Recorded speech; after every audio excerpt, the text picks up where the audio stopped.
আসসালামু আলাইকুম সুপ্রিয় দর্শকবৃন্দ এবং সুপ্রিয় শিক্ষার্থীবৃন্দ। আমি আজকে ইন্ট্রোডাক্টরি সাবজেক্টের আরেকটি বিষয় নিয়ে আলোচনা করব। সেই বিষয়টি হচ্ছে ইট। গত ক্লাসে আলোচিত বিষয় ছিল ইন্ট্রোডাক্টরি সাবজেক্ট দেয়ার নিয়ে। আজকে আমরা ইন্ট্রোডাক্টরি সাবজেক্ট ইটের ব্যবহার নিয়ে আলোচনা করব।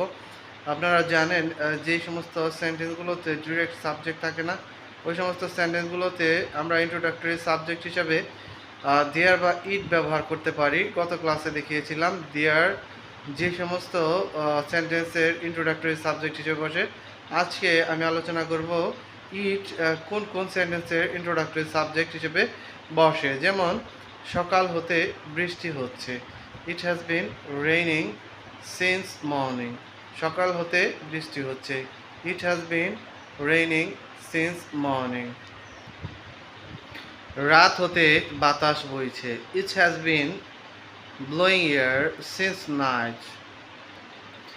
দুপুর হতে বজ্রপাত হচ্ছে, it has been thundering since নুন। তাহলে আমরা নিশ্চয়ই বুঝতে পেরেছি। প্রত্যেকটা সেন্টেন্সের দিকে খেয়াল করে দেখেন, কোনো সেন্টেন্সেই ডিরেক্ট কোনো সাবজেক্ট নেই, সেহেতু আমরা এখানে ইন্ট্রোডাক্টরি সাবজেক্ট ইট ব্যবহার করেছি। এবং এইখানে কিন্তু আমরা ইন্ট্রোডাক্টরি সাবজেক্ট হিসেবে আমরা দেয়ারকে কিন্তু ব্যবহার করতে পারবো না।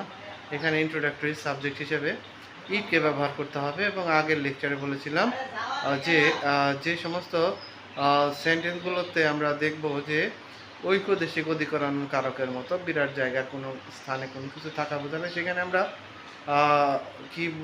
দেয়ার ইন্ট্রোডাক্টরি সাবজেক্ট ব্যবহার করব।